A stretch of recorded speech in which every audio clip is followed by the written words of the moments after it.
A state is an attitude of mind, a state of experience with a body of beliefs which you live by. Always expressing a state, you identify yourself with it by saying, I am poor, or I am rich. I am known, or I am unknown. I am wanted, or I am unwanted. I could go on indefinitely, because there are infinite states into which an individual son of the Most High may fall. The New Testament begins, the time is fulfilled, and the kingdom of heaven is at hand. Repent and believe the gospel. The word repent means a radical change of attitude. Your attitude need not be towards another, but an attitude regarding self. If you feel you have nothing to live for, you must repent by changing your attitude radically from that state. Don't condemn yourself for the state into which you have fallen. If you don't like it, move into another. Don't feel sorry for yourself, for if you do, you will make the state a habit and remain there for the rest of your days on earth. You don't have to remain in a state if you have made a mistake. You can change states in the morning, noon and night, but the state to which you most constantly return constitutes your dwelling place. It is from there you are going to live and perpetuate until you move in thought. The being that you really are descended to the weakness of the flesh, causing you to experience the state you are now in. Contemplate another state, and the same being who brought your present form into being will restore and make alive the other state, the state desired. This he will continue to do until his purpose is fulfilled. That purpose is to follow a certain pattern back into the unity of being. All states exist and are a fixed part of creation. Anyone can enter a state consciously or fall into a state inadvertently. You may move into different states throughout your lifetime, or you may occupy a single state. Desire is what usually motivates us to move from one state to a higher level. Since a state is total and complete in itself, when we enter a state, we are compelled to behave in a manner dictated by that state. For instance, in the state of poverty, we would find ourselves constantly in need of funds. We would have difficulty making ends meet and have no way to enjoy luxuries. Should we be given a large sum of money, if we remain in the state of poverty, filling our mind with thoughts of lack and limitation, we would soon find ourselves without funds, and again experiencing the same difficulties. The reverse would be true if we occupied a state of wealth. When we are in a state, we see only the contents of that state and are compelled to act in accordance with all that the state entails. While in a particular state, you believe certain things are true and would find it difficult to understand another point of view. In the state of poverty, it is easy to focus your thoughts on the problems of providing food, shelter, and clothing. When you succeed in moving out of this state, you no longer find it difficult to acquire these things.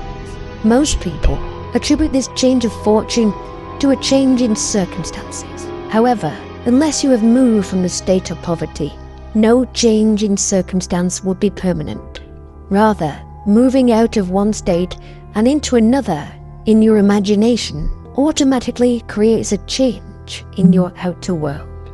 The Bible has personified every type of state and calls these states by names known to us as Moses, Noah, Job, Peter, Andrew, and Jesus. Throughout our journey, we enter these states and experience all that they offer. The last state we will enter is the state of Jesus Christ. In this state, we become aware that we are God, the Father, and that we have a Son, symbolized as David, who personifies the sum total of all humanity. The journey begins with Adam, who fell asleep and dreamed the dream of life. And then entered the myriad states to gain the experiences necessary before awakening. When you enter the state of Jesus, you know yourself to be God, and your journey into this world of death is then complete. The gateway into the subconscious. Sleep, the life that occupies 1/3 of our stay on earth, is the natural door into the subconscious. So it is with sleep that we are now concerned.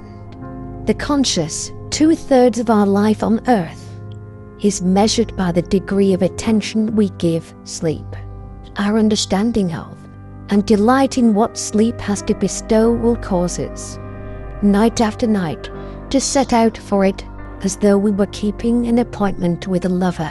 It is in sleep that man enters the subconscious to make his impressions and receive his instructions. In these states, the conscious and subconscious are creatively joined. The male and female become one flesh. Sleep is the time when the male or conscious mind turns from the world of sense to seek its lover or subconscious self. Whatever you have in consciousness as you go to sleep is the measure of your expression in the waking 2/3 of your life on earth. The unconsciousness of sleep is the normal state of the subconscious, because all things come from within yourself, and your conception of yourself determines that which comes. You should always feel the wish fulfilled before you drop off to sleep. You never draw out of the deep of yourself that which you want. You always draw that which you are, and you are that which you feel yourself to be, as well as that which you feel as true of others.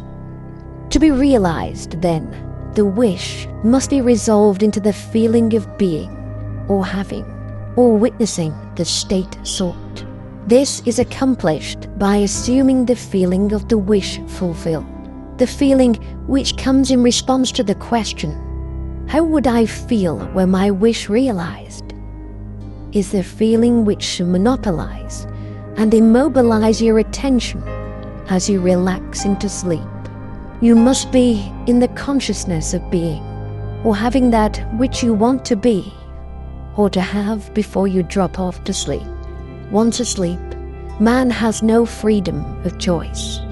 His entire slumber is dominated by his last waking concept of self. Nations, as well as people, are only what you believe them to be, no matter what the problem is, no matter where it is.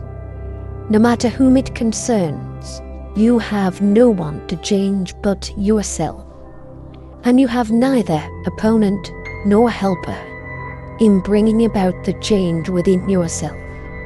You have nothing to do but convince yourself of the truth of that which you desire to see manifested. As soon as you succeed in convincing yourself of the reality of the state sought, results follow to confirm your fixed belief. Realization of your wish is accomplished by assuming the feeling of the wish fulfilled. You cannot fail unless you fail to convince yourself of the reality of your wish. A change of belief is confirmed by a change of expression.